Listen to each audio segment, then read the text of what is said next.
আপনার একজন সমন্বয়ককে ফোন দেন।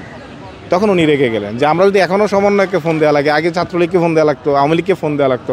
ইভেন ইকরাম হোসেন কাউসারের ডেথ সার্টিফিকেটটা পর্যন্ত সরকার তখনও পর্যন্ত দিতে পারেনি। আমরা শহীদ ইকরাম ভাইয়া, যিনি আমাদের বাংলাদেশ শীর্ষের নিয়মিত একজন সদস্য ছিলেন, খুবই মিশুক প্রকৃতির ছিলেন, ফ্রেন্ডলি ছিলেন, যে সবসময় স্বপ্ন দেখতো একটা বৈষম্যহীন সুন্দর বাংলাদেশের।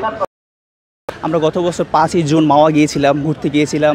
সেই দিন মূলত হাসিনা সরকার কোঠার যে পুনর্বহালটা করলেন আর কি। সেদিন আমরা অনেক আলোচনা করেছিলাম এইসব নিয়ে। পরবর্তীতে আমরা আবার ঢাকায় আসলাম, আসার পরে উনি বিভিন্ন আন্দোলনে জড়িত ছিলেন, আন্দোলনে গিয়েছিলাম, খোঁজখবর নিতাম কী অবস্থা হয়, আন্দোলন কেমন হচ্ছে। উনি প্রথম থেকে আন্দোলনে জড়িত ছিলেন আর কি। তো দুঃখের বিষয় হচ্ছে গত বছর 19শে জুলাই পুলিশের গুলিতে পুরান ঢাকা লক্ষ্মীবাজার ওনার নিজ কলেজের সামনে উনি নিহত হন। আরও দুঃখের বিষয় হচ্ছে যে আমরা ওনার মৃত্যু নিউজটা পেয়েছিলাম 5 থেকে 6 দিন পরে, কারণ আপনারা জানেন যে ওই 5 দিন বা 6 দিন ইন্টারনেট বন্ধ ছিল আর কি। শহীদ ইকরাম হোসেন কাউসার উনি কবি নজরুল কলেজের শিক্ষার্থী ছিলেন এবং ওনার পড়াশোনা শেষ হয়েছিলেন। উনি হচ্ছে পরিবারের একজন পড়াশোনা শেষ করে পরিবারকে দিবেন এই ধরনের একটা অবস্থা উনি ছিলেন, বিসিএসের জন্য প্রিপারেশন নিচ্ছিলেন এবং উনি বাংলাদেশ শীর্ষের একজন নিয়মিত সদস্য। তো উনি আমাদের এখানে আসতেন, ওনাদের পরিবার সম্পর্কে আমরা জানতাম। ওনার স্বপ্ন ছিল একজন বিসিএস ক্যাডার হওয়া, সেই জন্য উনি পরিশ্রম করছিলেন। এর মধ্যে যখন জুলাই আন্দোলন শুরু হলো, তো তখন হচ্ছে উনি সক্রিয়ভাবে আমাদের বাংলাদেশ শীর্ষের অনেক ছেলে মেয়ে, ইভেন আমি সহ আমরা সবাই এই জুলাই আন্দোলনে যুক্ত হয়েছিলাম। তো সেই যুক্ত হওয়ার পর আমাদের বিভিন্ন স্পটের ছেলেমেয়েরা আন্দোলন করেছে, কিন্তু ইকরাম হোসেন কাউসার ভাই যেদিন নিহত হন সেদিন হচ্ছে উনি হচ্ছে আপনার ওনার মেসে যেখানে ছিল সেখান থেকে উনি যখন আন্দোলনের শেষ করে দুপুরের খাবার খেয়ে বাসায় যাচ্ছিল, তখন হচ্ছে উনি স্নাইপার শটে গুলিবিদ্ধ হন। মস্তিষ্কে গুলিবিদ্ধ হয়ে উনি সাথে সাথে ওইখানে লুটিয়ে পড়েন। তারপরে হচ্ছে লোকজন তাকে যখন আপনার হাসপাতালে নিয়ে যায়, ডাক্তার তাকে মৃত ঘোষণা করে। তো এইভাবে হচ্ছে একজন আমরা শহীদকে, আমাদের একজন পরিবারের মেম্বার সদস্যকে আমরা হারাই। এই পরিবারের সদস্যকে হারানোর পর বাংলাদেশ সিরিজ অত্যন্ত মর্মাহিত হয় এবং হচ্ছে আমরা তখন পরিবারের সদস্য যে মারা যাওয়ার পর হাউমাউ করে কান্না করে অথবা হৃদয়ের মধ্যে যে একটা আলোড়ন তৈরি হয়, এরপরে বাংলাদেশ সিরিজ আরও বেশি করে আন্দোলনে ঝাঁপিয়ে পড়ে এবং জীবন মৃত্যুর মায়া ত্যাগ করে দিয়েই আমরা দাঁড়াই এবং আমাদের অনেক ছেলেরা সেখানে আহত হয়েছে। যখন সরকার পরিবর্তন হলো তখন আমরা আমাদের এই সংগঠনের পক্ষ থেকে, বাংলাদেশ শীর্ষের পক্ষ থেকে আমরা একটা আমাদের সাধ্যমতো একটা আর্থিক অনুদান নিয়ে তাদের বাড়িতে যাই। তো তাদের বাড়িতে যখন আমাদের টিম যায়, তখন আমরা দেখেছি যে ওনার এলাকার অত্যন্ত বড় বড় জায়গায় বড় বড় করে ব্যানার দিয়ে ওনাকে সম্মান জানাইছে সবাই। হ্যাঁ, ওনাকে স্মৃতিচারণ করছে, ওনাকে শহীদ যোদ্ধা বলে দাবি করেছে। হ্যাঁ, কিন্তু ওনার পরিবারের কাছে যাওয়ার পর আমরা যে নির্মম চিত্র দেখেছি, এইটা হচ্ছে আমাদেরকে আবারও অশ্রুসিক্ত করেছে। কারণ উনি ছিল পরিবারের বড় ছেলে, ওনার বাবা ছিল একজন এই মসজিদের ইমাম। হ্যাঁ, ধার্মিক পরিবার। ওনার মা হচ্ছে ওনার নাম শুনলেই কান্না করে। আমরা যখন গিয়েছি ওনাদের সাথে কথা বলার মতো পরিবেশ ছিল না। তো আমরা জানতে চেয়েছিলাম সরকারের পক্ষ থেকে কোনো প্রকার অনুদান তারা পেয়েছে কিনা। তো পরবর্তীতে তৎকালীন সময়ে তারা বলেছে যে আমরা কারো কাছ থেকে কোনো প্রকার অনুদান বা 1 টাকা সাহায্য পাইনি।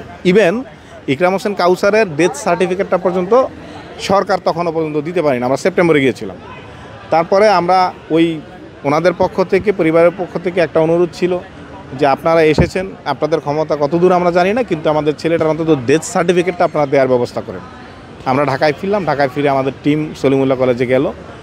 সেখানে অনেক ধরনের ঘটনা, আমরা সব বলে শেষ করতে পারবো না। আমরা অনেক বাধাগ্রস্ত হয়েছি। তারা এই নিয়ম দেখাচ্ছে, সেই নিয়ম দেখাচ্ছে। সর্বশেষ আমাদের বাংলাদেশ শীর্ষের নিয়মিত সদস্য, কোর মেম্বার আরমানুল হক, বাংলাদেশ ছাত্র ফেডারেশনের ঢাকা বিশ্ববিদ্যালয় আহ্বায়ক, তাকে আমি পাঠানোর পরে সেখানেও বলতেছে আপনার একজন সমন্বয়ককে ফোন দেন।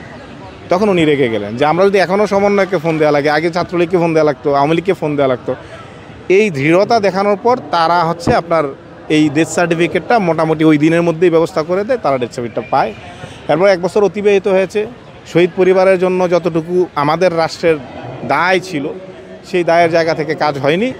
আমরা গত সপ্তাহে আবারও যোগাযোগ করেছি। তার পরিবারের পক্ষ থেকে একটা ছোট্ট একটা অ্যামাউন্টের একটা অনুদান তারা পাস করেছে সরকার থেকে, এখনও ওইভাবে তারা হাতে পায়নি এবং কবে আদৌ কতটুকু পাবে, সরকার পরিবর্তন হলে কী হবে, এই বিষয়গুলো নিয়ে তারা সন্দিহান, তার পরিবার।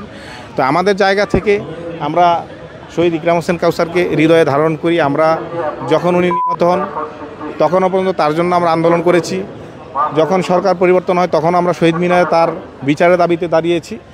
আজও আমরা বিচারের দাবিতে, তার পরিবারের পুনর্বাসনের দাবিতে আমরা আপনার প্রতিবাদ অব্যাহত রেখেছি। পরিবারের পক্ষ থেকে যেহেতু আপনারা জানেন যে উনি যেহেতু নিহত হয়েছেন এবং ওনার একজন পরিবার আছে, পরিবারের পক্ষ থেকে তাদের বিরুদ্ধে মামলা হয়েছে।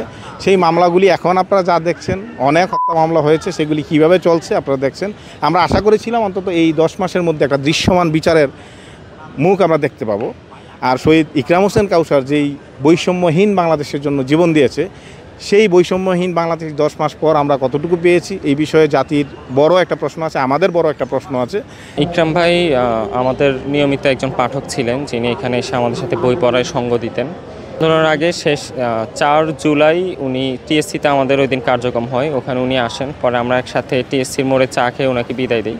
তা আন্দোলনের মধ্যে আমাদের যোগাযোগ ছিল, আমরা জানতাম যে উনি নিয়মিত আন্দোলনে অংশ নিচ্ছেন। এর মধ্যে 18 জুলাই ইন্টারনেট যখন বন্ধ হয়ে যায়, তারপর আমাদের আসলে যোগাযোগটা এক প্রকার বিচ্ছিন্ন হয়ে যায়।